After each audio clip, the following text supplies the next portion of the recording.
Hey everybody, welcome back to the Nerdcast. It is Devin broadcasting as always live from an undisclosed location in the center of Texas on a pretty chill Thursday evening. Joined by my friend Ramie. Hey. How are you doing? I'm good. How are you? I'm good. You're gonna have to speak a little bit louder. I'm good. How are you? I'm good. I'm good. I'm just hanging out.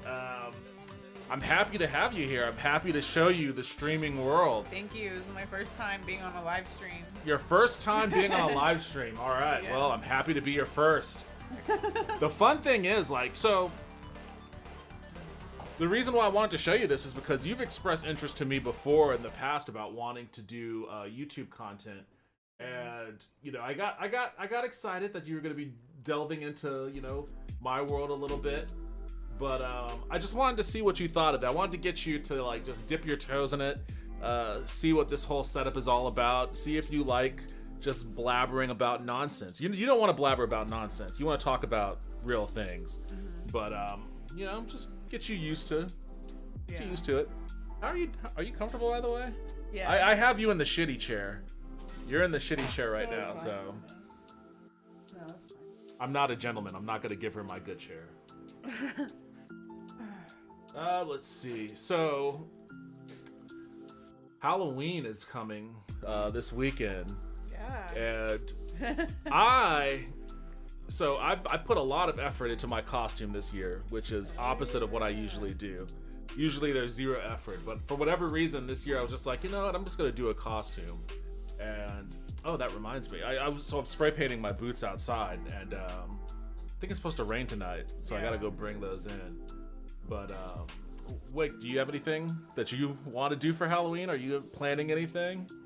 Do you like Halloween even? I do. I just don't I want to be able to go all out for Halloween if I'm gonna do it. And I just didn't plan it this year, so I probably won't do anything. Fair enough. Probably just chill. Yeah. Just chill. That's a cool Halloween too. Yeah. Chill with your dog, your pit bull. My pit bull. your silly pit bull. That dude Vince, yo, is that your friend? Yeah, she's my friend Ramie. Ramie, that's Vince. Hey. Welcome to the stream, bud. How are you doing tonight? Like I was saying earlier, she's interested in becoming a YouTube content creator, so I just wanted to introduce her to the realm of streaming. I don't know if she wants to do live streams, but you want to put content up on there anyways, so there's at least that one. Nice to meet you. A little buzzed. Nice. A little buzzed. Nice. I would inebriate myself as well right now, but water for me tonight. Aww. Work tomorrow, water tonight. You have one shot. That wouldn't do anything, right? No, you're right. I could have, but then that would suck, because then I wouldn't do anything, and it's like, well, I have less liquor now. Yeah. But had that interview today. What did you tell me about this before? What interview? What were you interviewing for? I don't know. You may have said it to me before, and I just completely whiffed. And decided to drink today? Wait, was this before or after the interview? I don't know. You have to tell me what the sequence of events is here, man, because that may or may not have been a bad idea. I don't think I've ever been to an interview drunk, but I've definitely interviewed someone who was wasted before. Really? Yeah, noticeably not in their right mind. And I'm just sitting there like, why am I wasting my time talking to you? Was it at this job you're at now? No, this was in the game industry, several years ago. Oh, it's not a big job after LOL, just a liquor store. Oh, okay. Big one here, like a warehouse style one. Oh shit. I don't even know where do you reside, Vince? I don't know if I ever asked you where you live at. You don't have to give an address or anything, but give us your address. The reason why I brought up the Halloween thing though is because earlier today I fell into a little bit of a rabbit hole looking up cryptid shit. You know what that is? Cryptozoology, Bigfoot or the Jersey Devil, the Mothman, that sort of stuff. The Mothman. Yeah. Chupacabra. Chupacabra, yeah. I guess it depends on which region of the country you're in where you get your different types. Like Jersey Devil, obviously, is New England area. I was obsessed with the Mothman for a while when that movie came out. The Mothman Prophecies. Mm-hmm. You know, I've never seen that movie. It's pretty good. Is it? Yeah, I would watch it again. What is okay? So I'm not super familiar with the Mothman. What exactly is it? Is it literally just what it sounds like, a Mothman? Yeah, I don't remember the whole backstory, but it has something to do with like it's like a legend that they have up there in like West Virginia area. Okay, West Virginia. Why did I think it was Missouri? I don't know. It's West Virginia. Okay. And then the story there's like a bridge collapse in the movie, but that's like a real life thing. Like it was based on real life events. So that's all I really remember. Okay. I mean, West Virginia sounds kind of scary in and of itself. Yeah. Without Mothmen running around. Yeah, we should watch the movie sometime. O'Fallon, Missouri. It's a suburb of St. Louis. Okay. Mothman is West Virginia. Okay. I you know what? Like that's a blind spot in my cryptozoology. Like I'm used to like the more southwestern and midwestern type stuff. Although I guess maybe is West Virginia technically the Midwest, or is that what is West Virginia? Is that the South? It's not the South. I think up there, and they consider it like to be in the South, but down here we would consider it. We don't consider it the South. Okay, fair enough. It's hard to because I know people up there like they call Virginia the South, but like we wouldn't. The Virginia's the South. Virginia's like the very beginning of the South. It is the very beginning of the South. I guess. So maybe West Virginia is like the beginning of the South. Okay, interesting. Maybe I'll go take a vacation in West Virginia. I wonder if they're beautiful. It's the Apple. That's the thing. Like, I love mountains and shit, but for whatever reason, the Appalachian just terrifies me. There's just something about it that seems scary. It seems like serial killers hide bodies there a lot. Yeah, right? and like just weird shit, like families that people haven't seen or heard of in generations just living weird lives up there. Creepy shit. I know that's probably unfair, but that's just the vibe that I get from the Appalachian. No cryptids in Missouri. Well, Maryland is technically the South. Maryland is the South. Now that's a state that I don't. In between, I think. But I think. Got kind of like a Southern vibe, but also like the East Coast vibe. Yeah, it definitely has. It has a New England vibe for certain. But I think it is technically the South. You talk to me about Baltimore all the time. Mm-hmm. Like you have a fascination with that city right now. Yeah. I don't know why. I just like really like the Baltimore area. There's just certain places that I get fixated on. And Baltimore for now. All right. Well, like it seems like a cool city. I don't know. I've never been there. I've heard that like besides like the crime, like in the specific parts where there's a lot of crime, it's like a place. Yeah. And like the suburbs and stuff. There's a lot of nice suburbs outside of Baltimore. Okay. I mean, I don't know what when I think of Maryland, I kind of think of like New England. I don't know if it has a New England vibe or not, or if it has a Southern vibe or not. It's a weird. I don't even actually spend a whole lot of time thinking about it as a state. Yeah, I know. Maryland. It's just so random. It is random. Like there are states like that where I'm like, oh yeah, like Vermont exists as a state. Yeah. But that's just because I'm an arrogant Texan. I was reading an article that was saying that Maryland is the number one state for gender equality in the United States. Maryland is. Mm-hmm. Like they have the highest percentage of women in like manager positions, and like the wage gap is like the lowest. That's interesting. Yeah. I mean, you would never think about it like a state like Maryland. Yeah. I wonder what the weather is like there. It's fairly far north for a southern state. I think they get all 4 seasons. Yeah. It's also kind of attracting me to places like that too, because I'm getting tired of like just being all summer, all summer, all the time. Yeah. Baltimore has a plethora of HBCUs. Oh, that's cool. Yeah, historically black colleges and universities. It's not shocking. It's not shocking to hear that Baltimore would have that, but that is cool to hear about. But Where is that? Oh, I don't even know where.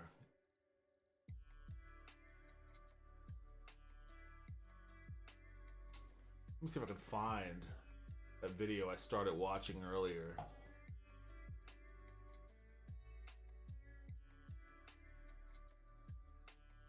I don't even know. Maybe it's on my. It was about cryptozoology. Yeah, it was. It was about Skinwalker Ranch. Oh. Are you familiar with that? I've heard of it. I don't know. I don't remember what it's about. Oh wow. They're super interesting. Oh, the sweet potato chips, are they good? They're good. What is the carb count on that? The carb count. That's shit I have to look at now for whatever. 17 grams. Oh shit! What the fuck?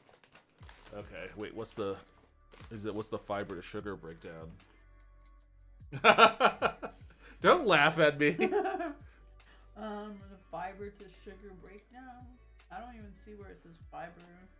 Sugar is 5 grams. Okay. I'm seriously thinking about going back to taking EVE Online as my main content, burnt out on the YouTubers I associate with. I hear you on that. I hear you on that.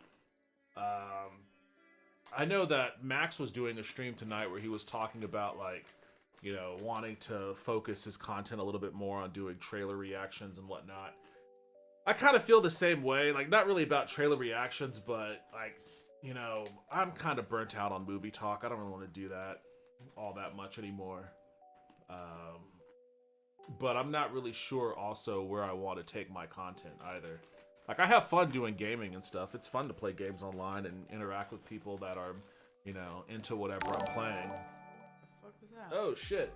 That dude Vince has resubscribed. Yo, Vince, thank you very much, man. I appreciate that. I appreciate that. Hey. Maybe subscribe, yay. Why did you make that sound so sarcastic? Like, oh yay, Vince subscribed. Poxborn, hey, what's up, Poxborn? It's been a while. Welcome back to the stream. Oh yeah, that's right. Today's Thursday, so it's your Friday, right? How you been lately? I can't find the video that I was watching. I don't know. Oh, let me check my phone.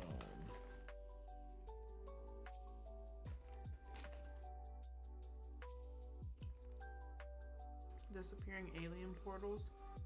That's what it's about. Oops.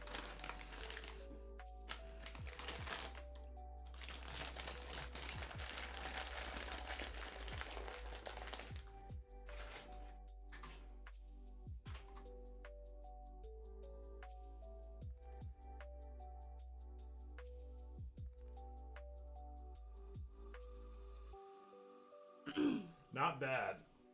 Nice. Happy to hear that. I'm gonna watch this. I'm not sure how YouTube's gonna respond to me watching this, but we can try it if you want to watch this and then like just react to it. Okay. How long is it? This one's 24 minutes. Oh. Okay. But how are you with like scary stuff, creepy stuff? I like it. Yeah. Yeah. Are you a creep? You a bit of a creep?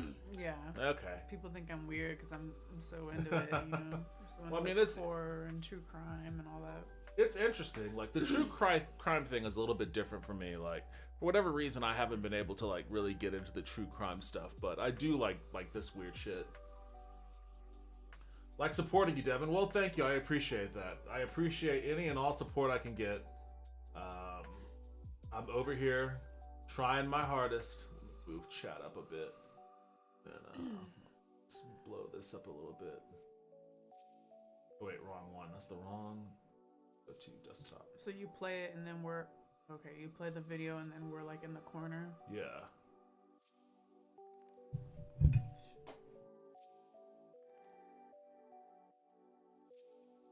Go ahead and mute that. There is a place buried inside American folklore, which is supposedly home to every scary thing you could possibly imagine. UFOs. Hold on a second. Was gonna ask you how you think they'll react to me making me not a mod. Except Mac Jarbo, I'm gonna keep that. I don't know, man. Yeah, I have no idea. You'll have to broach that topic with them. Poltergeists. Werewolves. When you follow the current UFO story and the cast of characters within, follow it all the way back to the beginning. You will end up at Skinwalker Ranch. So this is like the basement office. Whoa.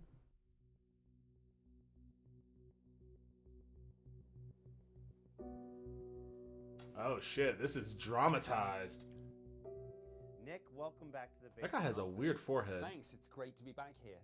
So in this episode, we're going to talk about Skinwalker. Yeah, he does. Ranch. It's But really before large. we do, I want to acknowledge where I am as an investigator, a journalist, someone who's been looking at UFOs. Got to give you a like over here. Thank you for that too. I am a little bit more skeptical. So just to let you know what you're looking at right here, this is on Twitch, and this is on YouTube. You can see a little icon here on the side. Oh. So he went over to YouTube and gave my YouTube stream a like. Aw. I appreciate it. Yay. Now, I've had doubts, and anyone who's followed me on social media is fully aware of this. I've veered recently. He almost looks like one of those cone heads.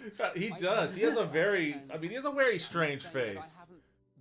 It's like a cone head, but like if it's instead of a cone, it's like a hammer. He has like a hammer head.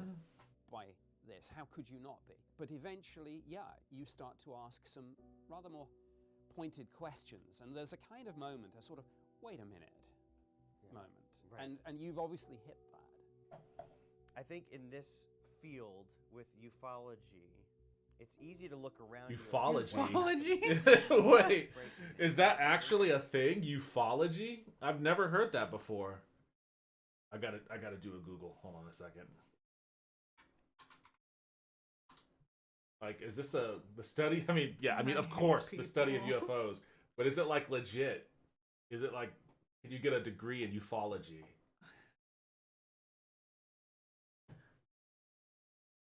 Oh, lordy. I mean, this seems suspect. I don't trust this guy's ufology degree.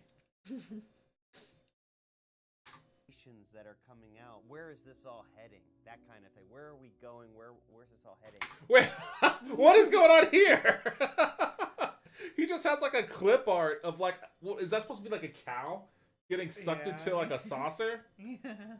Okay, dude. He's just printing out random clip arts on the internet and posting it on his wall to try to look like a legit ufologist. And I think recently I turned around and looked back. Where have we come from and why? What set us on this path? The path we're currently on. And I think the path we're currently on all started, for the most part, at Skinwalker Ranch. What is Skinwalker Ranch? Skinwalker Ranch is a 500-acre Oh, it's in property Utah. in Utah, which has been described as a paranormal Disneyland, a place where apparently all sorts of strange things happen. UFO sightings, poltergeist activity, werewolf-like creatures. The list goes on. This is sort of a ground zero for the paranormal. I do like werewolves. Disneyland sounds awesome. I mean, I would totally pay VIP prices to go to that version of Disneyland. Okay. All right. Skinwalker That was Ranch a weird is an aside. actual ranch, and has been for decades, many decades. And, you know, I lived in Utah for 6 years. And I remember I wasn't there more than a few months before I first heard the tales, the urban legends. I knew nothing about Skinwalker Ranch, hadn't heard about Skinwalker Ranch when I moved to Utah. And I was in a pub, and a group of friends were like, hey, have you ever heard of the Skinwalkers? And I was like, what are you talking about? No. And they said, in this particular version of the urban legend, they said, well, the Skinwalkers down in southern Utah, you'll be driving at night, and suddenly these white-skinned, bright white-skinned, like half-man, half-wolf creatures will run up next to your, on two legs, run up next to your vehicle. No matter how fast you're going, they will keep pace and run next to your vehicle. And I was saying, what are people talking about, this Skinwalker thing? So what is a Skinwalker itself? What is a Skinwalker? Well, a Skinwalker. I was, and from what I know about that mythos, I was under the impression that you're not supposed to say their name. Like, I think it's bad luck to say one's name. Are you say the name Skinwalker? Yes. As you literally just say it right after I say you're not supposed to. Ew. Are you familiar with that? I've heard of that before, but I mean, I don't know anything about this. So. Okay. I may be mistaken, but I'm pretty positive. I mean, that guy just said it like 20 times in a row. But I thought that was part of the mythos. There is, Oh my is God. part of Native American mythology and belief. And it comes from mainly the Navajo culture, but the Ute tribe, which is indigenous to the particular area, have those same beliefs. And the Skinwalker is essentially a malevolent witch, an individual who has various supernatural powers, and those powers include the ability to transform, to shapeshift. And this is common in various beliefs, I mean, around the world, but these skinwalkers can apparently cast spells, do like real various photos, too. magic, and are Yeah, I don't know where those photos came from. Like, I don't think, I mean, maybe they do, but I don't know if they have any kind of relation to what they're actually talking about, or if they're just like old photos of indigenous tribes people in various garbs, and they're like, yeah, that's what they are. They're yes walkers. You know, I don't know if that's what's going on there, but I mean, it looked cool. Yeah. For what it was. Oh, I didn't see your comment, Poxborn. Hammerhead like a shark. Yeah, like this dude has very shark-like qualities. And we should note that in the area Just a of weird-looking Skinwalker dude in Ranch, general. there are 2 Native American reservations. And the folklore coming in and out of those reservations permeates through the local cities and towns, and also throughout the state. Utah is a Stories of the pretty malevolent state. shape-shifting witch. If you have like been around deserts. for a long time. the whole problem that you get with oral history, given that pre-contact Native Americans didn't have a written language, is it's very difficult. So you get almost like a game of telephone, and you try and kind of go back and what did these people really believe in the past? Could some of it simply be the shaman figure in the tribe wearing, as some of them apparently do, like wolf pelts? So that's the history about this area of Skinwalker Ranch. And the ranch itself was owned by the Myers family for decades. Various members of the Myers family lived on the ranch for many, many years, at least 60 years. And then they sell the ranch to the Sherman family, Gwen and Terry Sherman. Why do those pictures? Wait a second. 1995. Why do these pictures look like they're from the 60s? Gee, that makes me feel old. That makes me feel old that they're positing pictures from 1995 like this. I know I am old, but That's God, gotta be older than 95. Those pictures look they way have to be older. like at least 20 years older than 95. Yeah.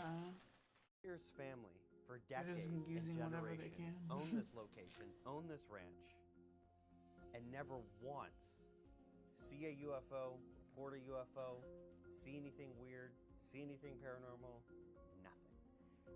They sell it to Terry and Gwen Sherman bam. That's suspicious. Terry's talking about UFOs, strange things on the property, and a local newspaper, the Deseret News, writes an article about the ranch and this guy's alleged sightings. And a millionaire in another state, in Nevada, reads this story and says, I need that ranch. Figure out what's going on. I want to see these UFOs. And that dude looks Robert creepy. Bigelow.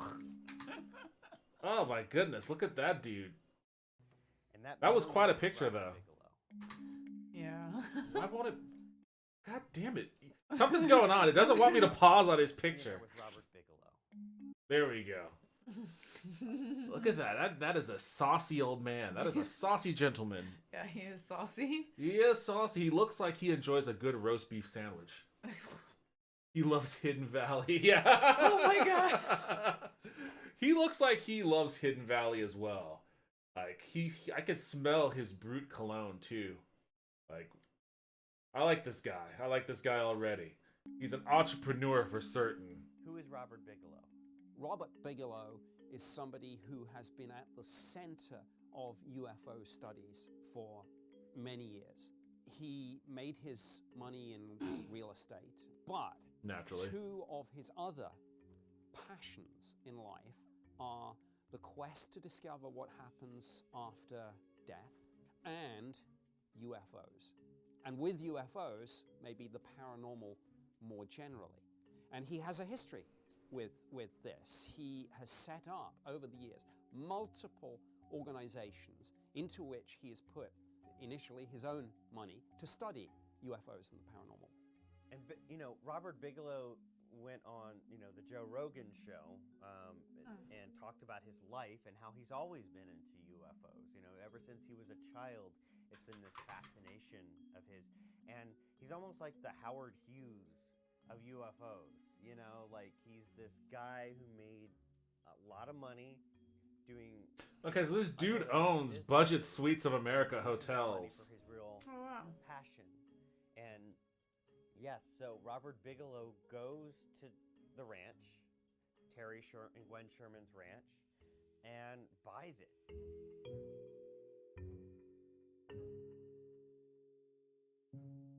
He creates the National Institute of Discovery Sciences, otherwise known as NIDS, and for the sole purpose of doing scientific things like what was happening at the ranch here. What is NIDS and how big a role did it play in ufology at this time? NIDS is, I think, very important. It NIDS. was, as you say, funded by Robert Bigelow's money, so it could do things that maybe civilian UFO groups before hadn't been able to do.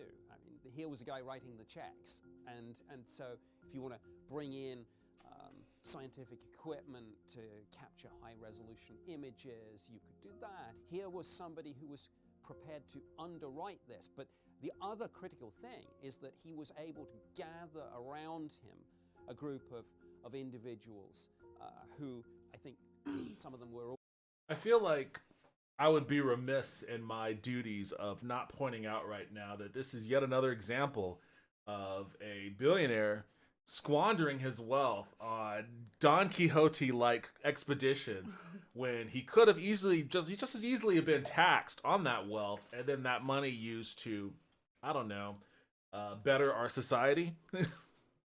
This is just yet another one of those examples of people trying to find things to do with their obscene amounts of money. But he could be doing worse things with it than trying to find UFOs and paranormal activity. Like, at least that much I could be in favor of. I'm trying to find out a little more information on him. He seems like he would be a character. Already predisposed to believe in things like this, but people with a backstory, people with connections, people in the government, the military, the intelligence community. So this was an attempt to take studies of UFOs and the paranormal to the next level.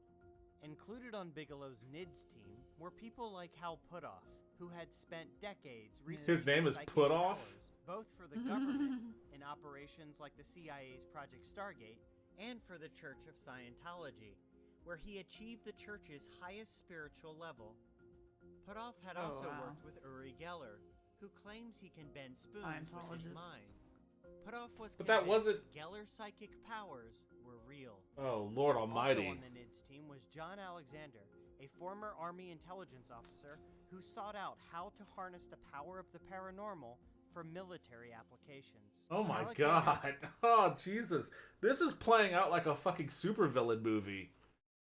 You have a high-ranking Scientologist, a charlatan who's claiming he could bend spoons with his mind, and a military general that wants to use fucking dead people as weapons of war.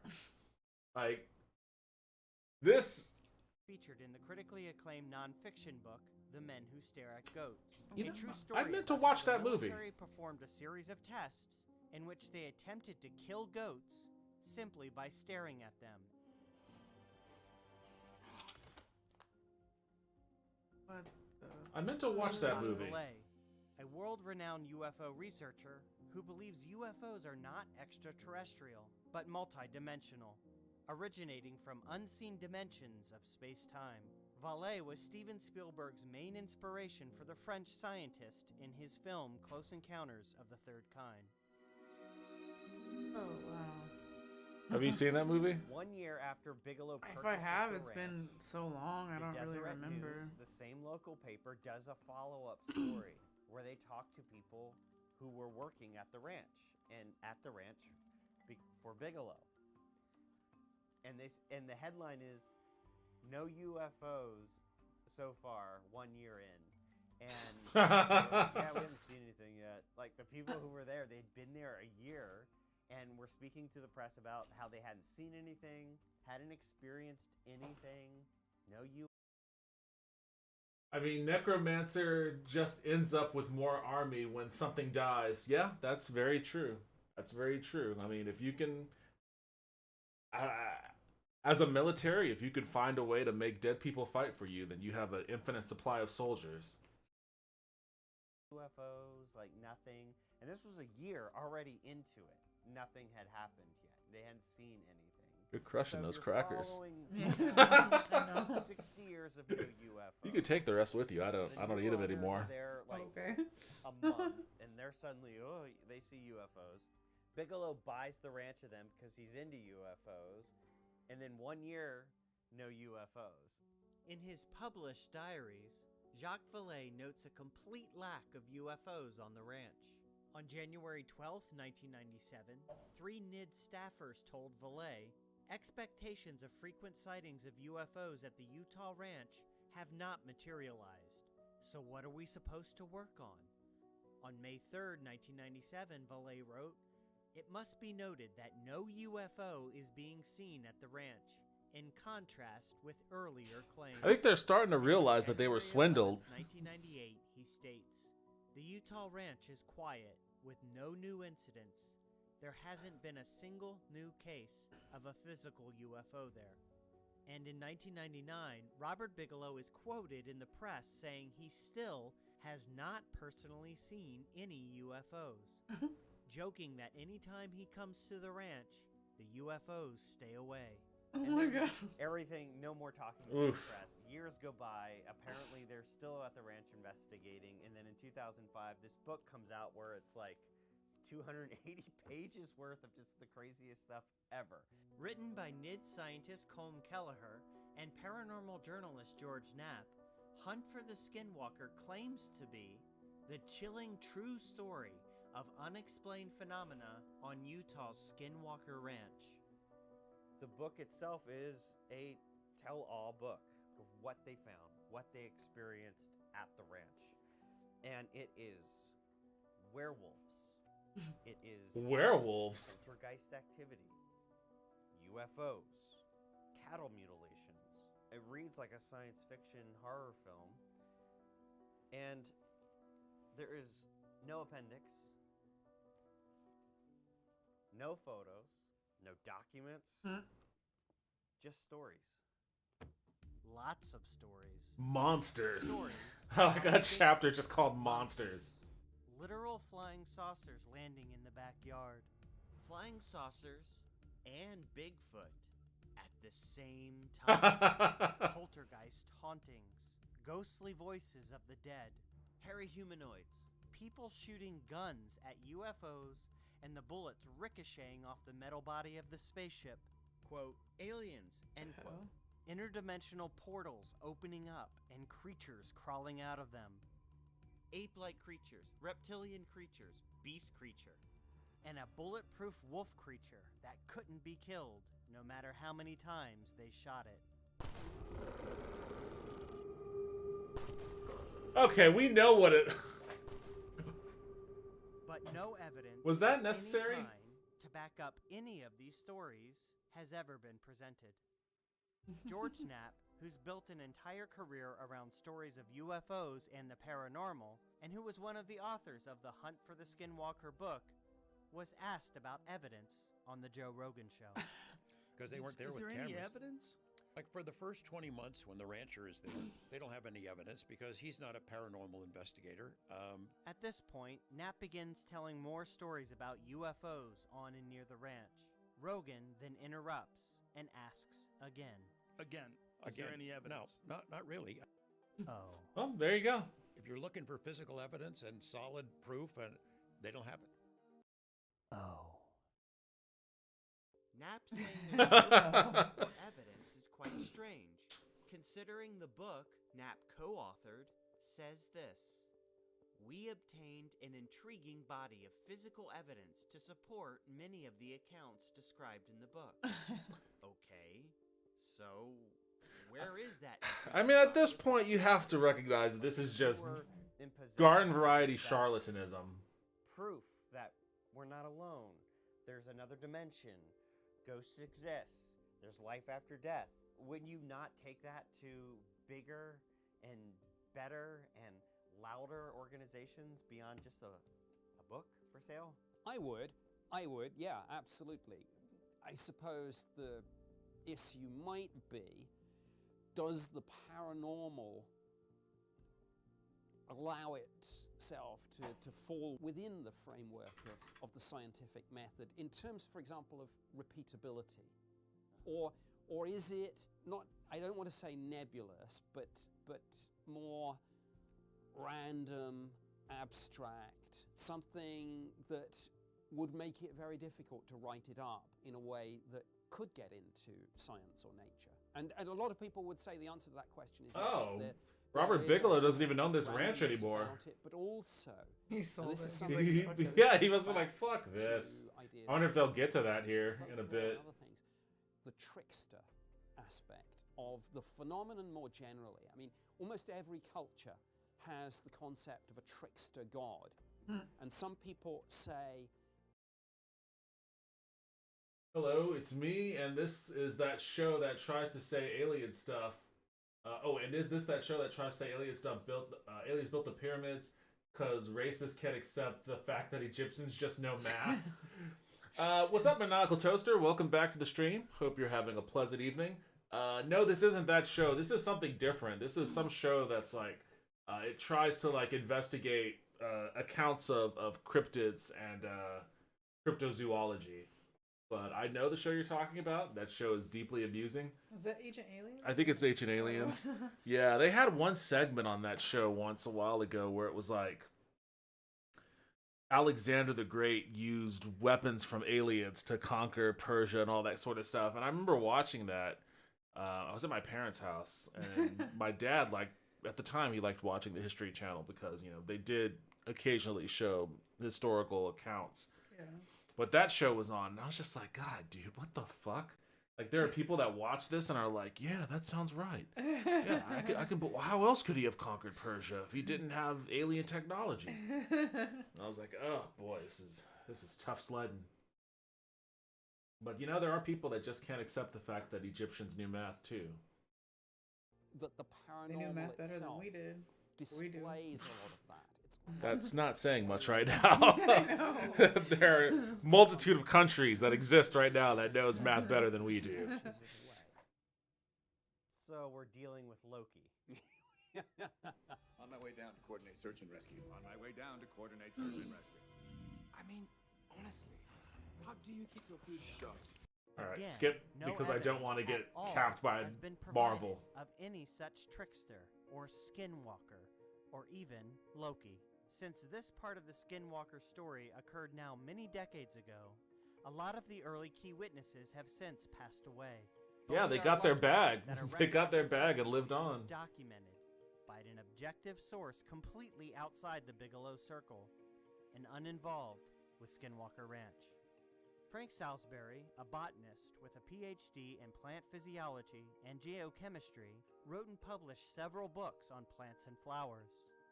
But stuck in the middle of his resume is a 1974 book he wrote titled The Utah UFO Display, a biologist's report. In 2010, he released a second edition of the book, this time including the Skinwalker story and new candid interviews with Myers and Sherman family members. Regarding whether the Myers family ever experienced UFOs or anything paranormal on the ranch during the 60 years they owned it, Garth Myers told Salisbury, "There were never any signs of that. There was nothing, unequivocally. I am shocked. Absolutely nothing. There were no UFOs." Salisbury also interviewed Terry Sherman, who again purchased the ranch from the Myers, claimed to have seen UFOs, and then sold the ranch to Robert Bigelow for $200,000. Sherman was then hired by Bigelow to help with the Skinwalker Ranch investigation, and Sherman's experiences are a major portion of the Hunt for the Skinwalker book.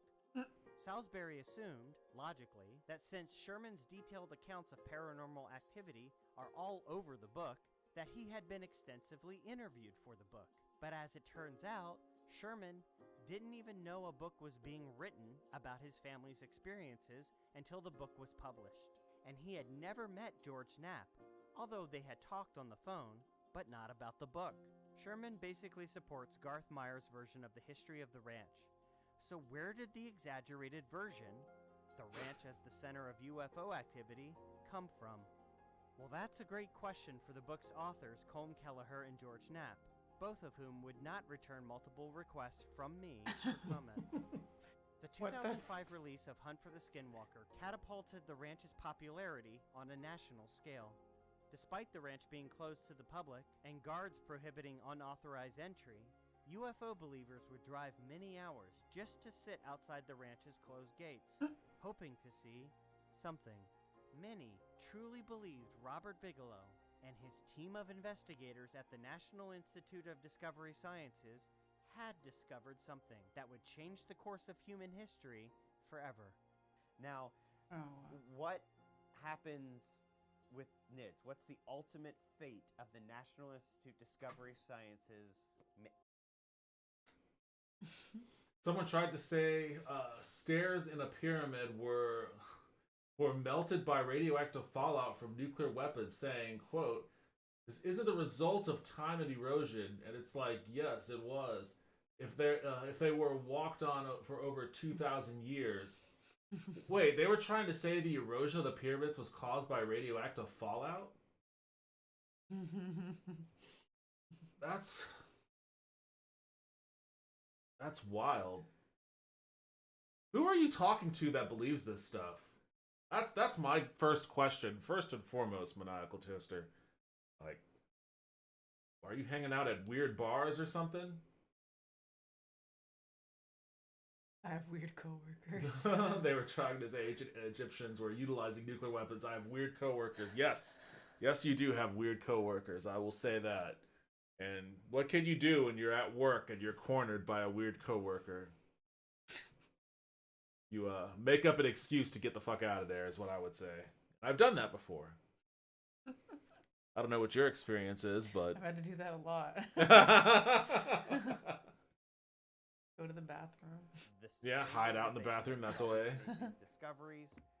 What's their ultimate fate? I remember there was a guy, and I don't want to make too light of his situation. He was coworker who was I don't quite know, I think bipolar schizophrenic, but he was on medication when he was hired, But at some point, he stopped taking his medication. And the longer he went without medication, the more he kind of like devolved into like mania. And I remember he started saying, like, he started getting increasingly paranoid about, he claimed he had an idea for something he called a universal translator that would allow everyone to speak with everyone in a single language or whatever. I don't know, it was kind of weird. But he thought that, like, it was such a revolutionary idea that the CIA was going to kill him. And he thought the CIA was after him. He was trying to contact Noam Chomsky because he thought Noam Chomsky could help him. And I remember him telling me this shit, and I was like, oh my God, dude, you are falling off right now in a pretty epic way. And I remember one day we went to lunch, and he was talking about it. We were in his car. He was talking about it, and he was like, "Yeah, I wrote it down here." He handed me his journal, and I opened his journal, and it looked like the scrawlings of a serial killer. Oh my It was margin to margin, walls of text, various things bolded and underlined, weird drawings. I was like, "Oh my God, I got to get out of this car." And like the next time. Like he was also like he's vegetarian or vegan or something like that.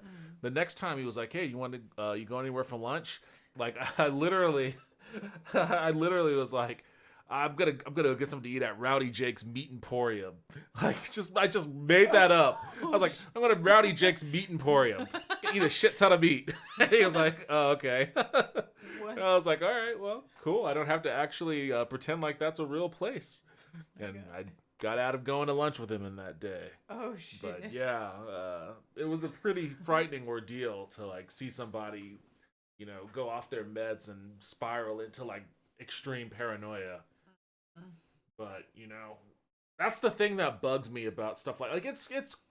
And for a while, I used to want to be a paranormal investigator because not that I believe, like I'm not clairvoyant in any sense of the imagination. Like I've never had a ghost experience.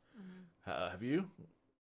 You ever felt like you? Not really. I mean, I've gotten kind of weird vibes, but not an actual ghost experience. Never seen one or anything like that? No, I don't think so. Do you believe in ghosts? I don't know. That's really hard. I'm still trying to figure that out. Okay, so I believe that I believe in entities and stuff, but I don't know if it's like exactly the way that portrayed to be. Yeah. You don't think it's like Slimer? What's that? Ghostbusters. Oh, yeah, no. Okay, fair enough. I haven't seen Ghostbusters since I was a kid. So. Yeah, we got to change that. But I also am unaware. I don't know. I feel like maybe ghosts exist. I don't know. I would like to. I think there's that fantastical part of my brain where it's like, I really want this stuff to exist because then the world would be a much more interesting place than it actually is. Yeah. There's that element to it. And I wanted to be a paranormal investigator because of that. Knowing that, the world probably isn't that interesting. But I think, and I think there's an entertainment value in stuff like this. Like, it's cool if you know how to engage with that kind of material. You don't take it deadly serious or anything like that. But I think that there is a problem where some of this stuff is presented in a factual manner, particularly that Ancient Aliens show, where it can take advantage of people that are a little bit more susceptible to paranoia and some of the more far out conspiracy theories. I think it's kind of skirting a line, and I think that a lot of people, like the dudes that wrote that book, who very clearly lied about all of their accounts and have no evidence for the things that they were supporting in that book, despite saying in the book that they have evidence. Those guys are grifters. They're just taking advantage of people that would, they're taking advantage of your weird coworkers, Maniacal Toaster. But it would have been cool to be a paranormal investigator. Yeah. I thought. I'm a coward, though. I would get very scared in, like, an abandoned, prison. Fuck no. Like an abandoned, like there's an abandoned prison near Dallas or something that people were telling me was haunted. And I wanted to go and just be like, let's see what this place gets up to at night. And, I would never be able to survive that. Like, I would have a anxiety-riddled heart attack before anything ever happened. A ghost would show up and be like, look, this dude's already panicking. I didn't even do anything. Ghost would call the ambulance for me, be like, look, guy, it's going to be okay. Someone's coming. they're gonna hook you up. You're gonna be okay. But it could be cool though. Like I would have to look up and see what that prison is, but it could be cool to investigate something like that. I like to play. You want to read the comment? I was trying to.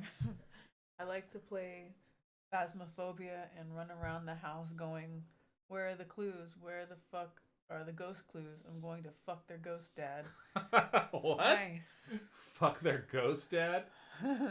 When you say ghost dad, it reminds me of that Bill Cosby movie, and that's not cool anymore. What? The ghost dad? Wait, what? What Bill Cosby movie? Which one? There was a Bill Cosby movie called Ghost Dad. Okay, yeah, maybe I'm too young. You for might that. you might be too young for Ghost Dad. Oh no. I Oh just remember no. the Cosby I Show, wonder that's if I all I could show remember. the trailer to Ghost Dad and not get capped. Maybe I'll try to do that. Ghost Dad reference. I think this video is pretty much done anyways. Oh, let me cap this by I don't want to fuck that ghost dad. But that ghost dad wants to fuck you, whether you consent or not. So Oh my god. do not summon that ghost dad. In 2016, Bigelow sold Skywalker Ranch to Adamantium Real Estate. What is that, a real estate firm owned by Wolverine? After this purchase, roads leading to the ranch were blocked. The perimeter was guarded by cameras and barbed wire, and signs were posted that aimed to prevent people from approaching the ranch.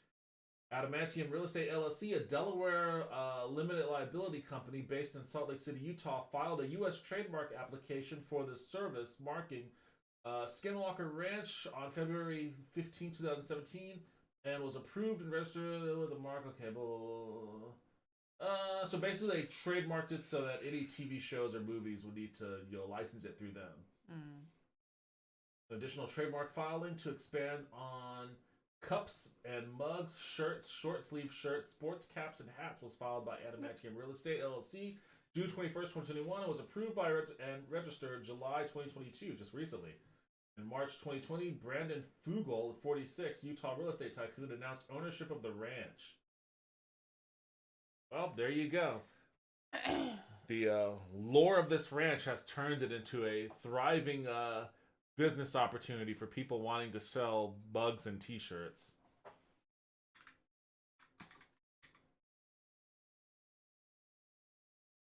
You have to know what Ghost Dad is.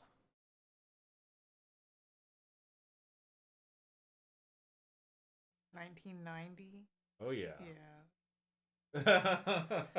Woo. No ghost had ever been treated so badly. Okay, honey bun, that's enough for tonight. Daddy. Elliot Hopper never has enough time for his kids. Don't wait up for me. I never do. Oh my god. But today is an unusually hectic day.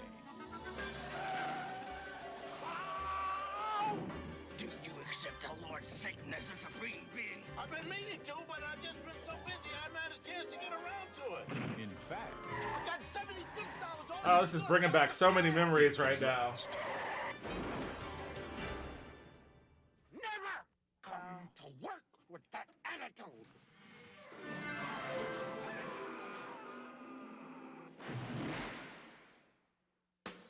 now, What's wrong with Daddy? Excellent trick. I am. You're a duck. A big sissy. Sounds like host. A host. A big sissy. Ghost Dad. He's got a family to raise. Diane, don't make me walk through this door. Do you know how weird that's gonna make me look? Oh, there goes Diane. You know, Casper's daughter. A romantic. All right, YouTube is bitching at me. It's like, oh, there's copyrighted shit on your thing. Shut up, YouTube. Nobody cares about Ghost Dad anymore. Anyways, you got introduced to that, so there you go. Yeah, I didn't even know that existed. Well, there you go. You learn something new every day. You learned about Skywalker Ranch, or Skinwalker Ranch, and now you learned about Ghost Dad. You got a lot accomplished. Got a lot accomplished today. Let's see. Should do the Mothman one next time. Yeah, we can do that next time. Let's see. We're right at the 1 hour mark.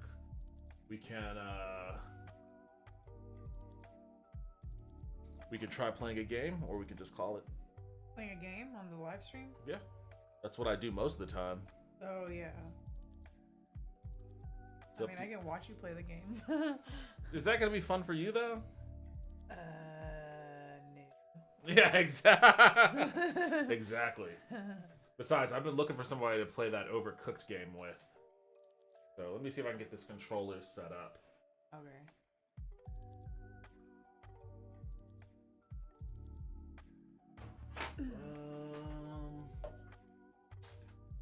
Where's the other? Oh shit. Oops.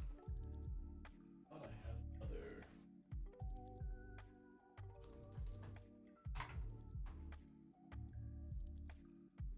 Oh, it's behind you. Can you I'll get it. Yeah.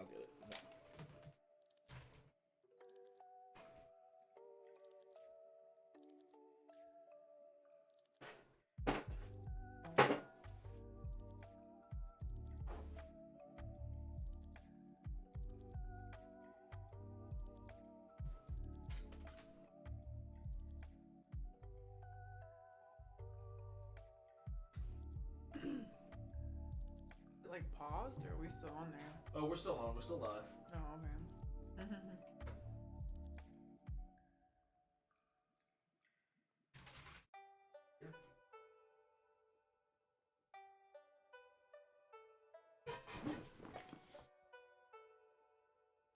Oops. Bear with us, folks. Trying to get controllers set up.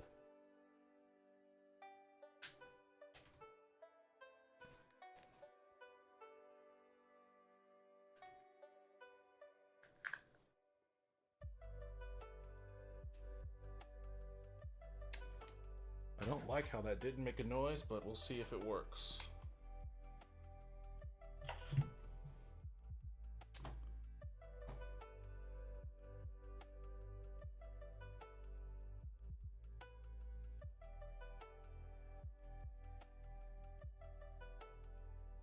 Oh, where is it at?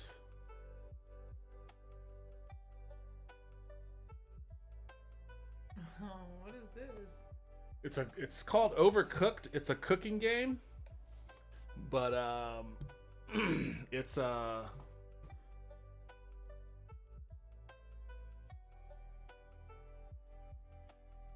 hold on. Let me shrink that a little bit. That is very loud. Why is it so loud? I hate games that are so loud when they start up.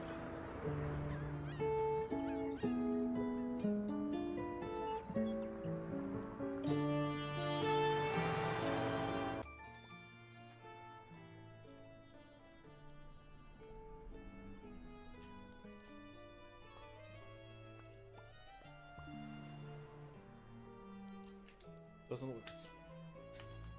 Let me try another controller. I think that PlayStation controller might be messed up.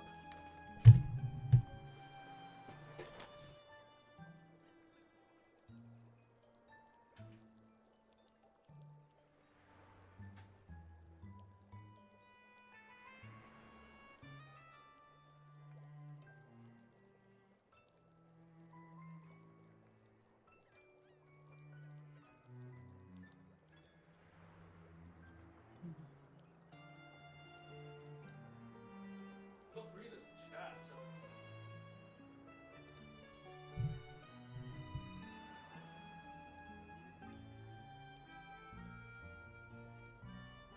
So how many people are watching the live stream right now? Oh, 2. Okay. Just those 2 people.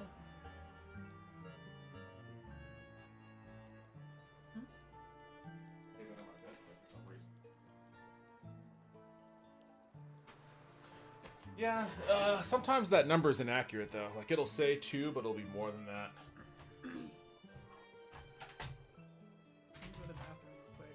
Sure.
Alright, and we're unmuted. Let's see.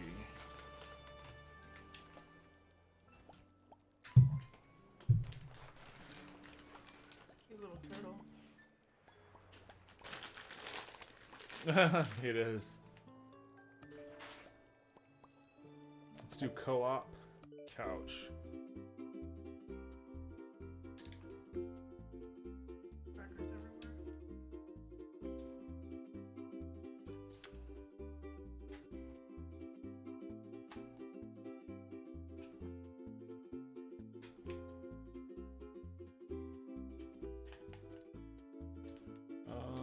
Why can't I get this controller to work?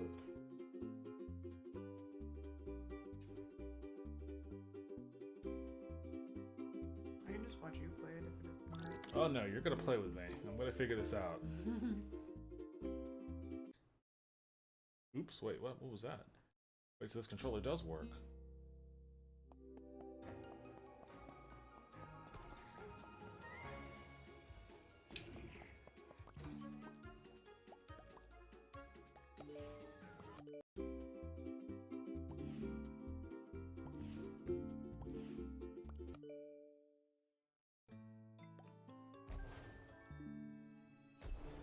There we go.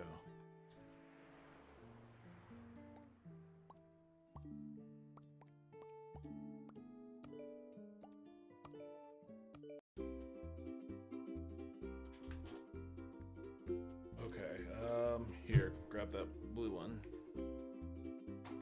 And let's just let's start with this first one. We'll start with this first one. So, basically,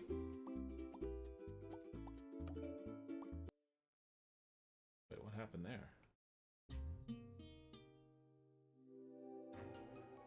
Yeah, you can move that guy around, right? Okay. Well, what do I do? Wait, why did that happen? So,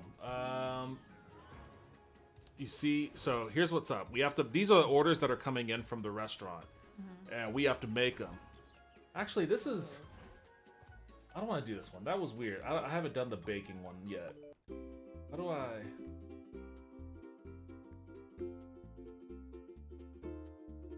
Let's start with this one.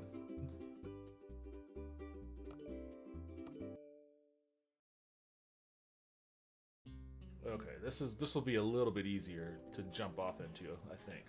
So, tomato soup, that's what's ordered. So you need 3 tomatoes in a pot. So what you would do is you would come over here, and you see you have your onion box, your tomato box. You press the A button, I think, on the tomato, and you grab it, and then you put it on the cutting board over here. Which one? Either one. And then you press A, and then I think you have to hold X, and you'll chop it up. And now press A to pick it up, and then you come over here and you put it in the pot. Press A. And then you see that little bar? That means that, you know, it's cooking. Oh, wow. And then I think you need 3.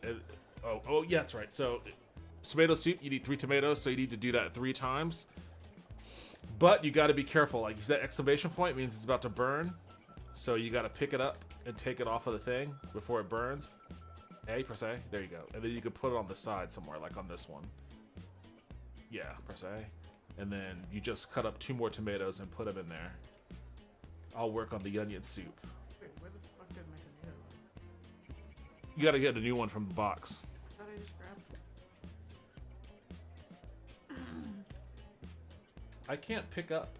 Why can't I? I can't open the fuck?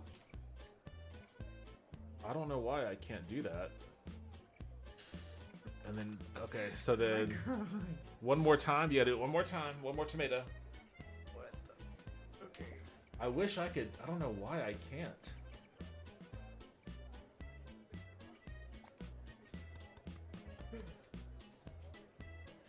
Why are my buttons not working? And then put it in there. In the pot. Oh, wait. Yeah. And then pick up the pot and put it back on the eye. And then once that's done,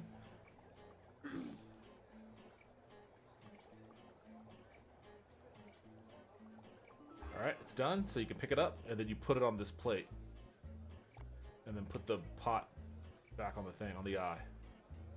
And then you can pick up the plate, and then you can put on this arrow because you're serving it out now. Okay, and then we have to just keep doing that. With the tomatoes, it's 3 tomatoes. With the onion soup, it's 3 onions. Mushroom is 3 mushrooms. So we just have to keep hitting the orders. Why I can't do it? Potato, right? Onion. You gotta chop it up. I don't know why my controller isn't working, or why my buttons aren't working at least.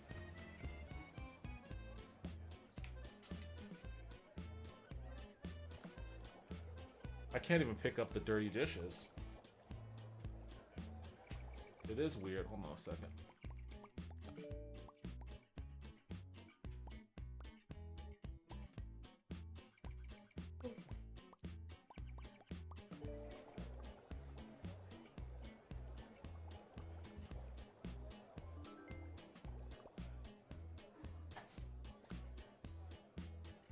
I wonder if it had something to do with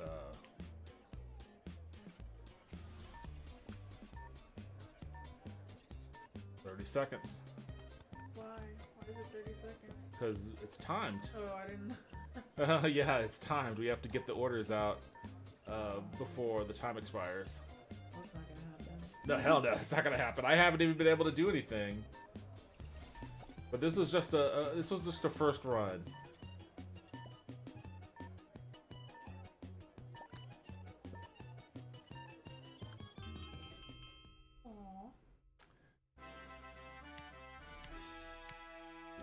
Orders delivered 1. Alright. I don't know what's going on with my controller here.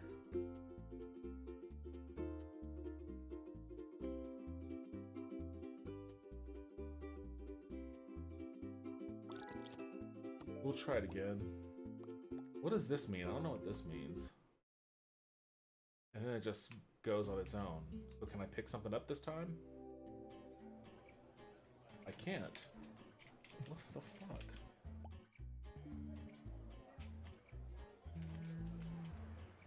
Onions.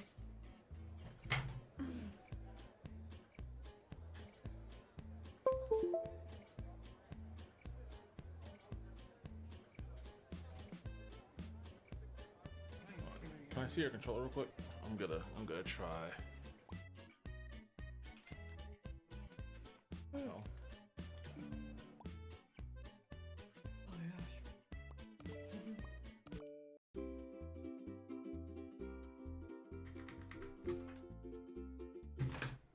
No, god damn it.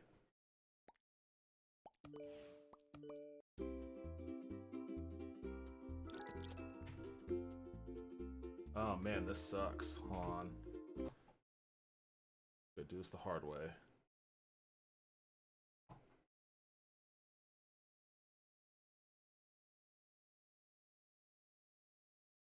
What? No, I don't want to do that. What is going on here? What is all this?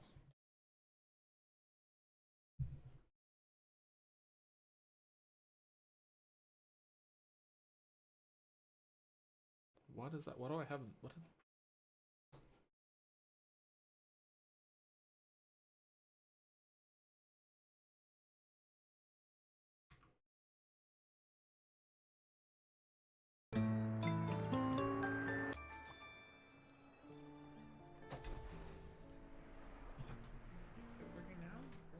It might be.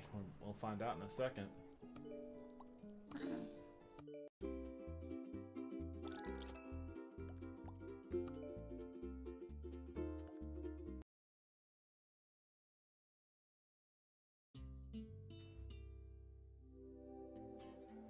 Oh, I can pick it up now. Okay. Oh, this is the conveyor belt one. So you see me up here? I'm gonna drop that. It's coming towards you on the conveyor belt. You have to pick it up and then chop it up on the cutting board.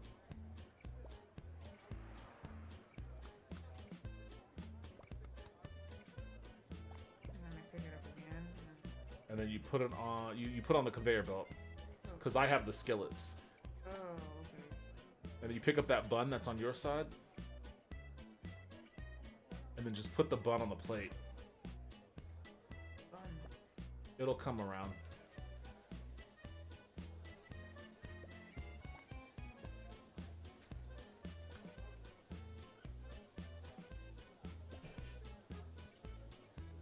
Can I put it on a plate? Yeah. Wait, no, you have to keep the plate on your side. Oh. Because you're going to be the one assembling the sandwich. I got the lettuce. Yeah. So chop up the lettuce. Chop the broccoli. Chopping broccoli. Okay. That's the burger. You can pick that up and then put it on the plate. Yeah, and then like put the skillet back on the conveyor belt. So much going on here. Hey, I mean that's the name of the game. It's supposed to be a fast-paced co-op cooking game here. I don't have enough hand. I And would. then put the tomato on the. Yeah, and now pick up that plate and put it on the arrows. Those arrows right there. But what about the lettuce? Oh, put the. You're right. Put the lettuce on it. You're about to fuck up an order. I picked up the lettuce. I already chopped it. Oh, you didn't finish chopping it. There you go. I'll put it on. It's about to expire. Run over there. Got it. And a +3 tip. Not bad. The next one is just the meat and the bun. So chop that meat up, and then send it over my way. And then pick up that bun and put it on the plate. My bun. There's another meat coming your way. I'm cooking that other one.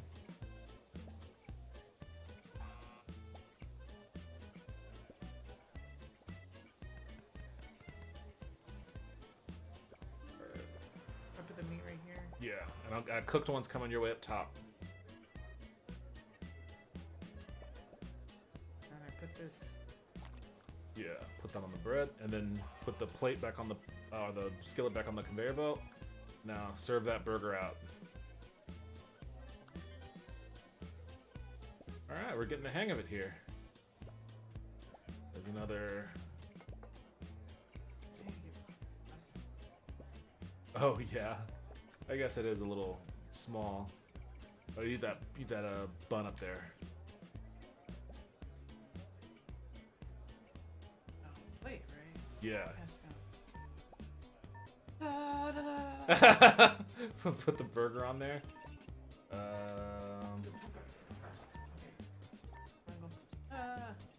You could just serve that one out. Go ahead and serve that one out. Put the plate on the skillet on the conveyor belt. You're panicking. Get the burger out. Get the burger out. All right. We got one last one before it ended.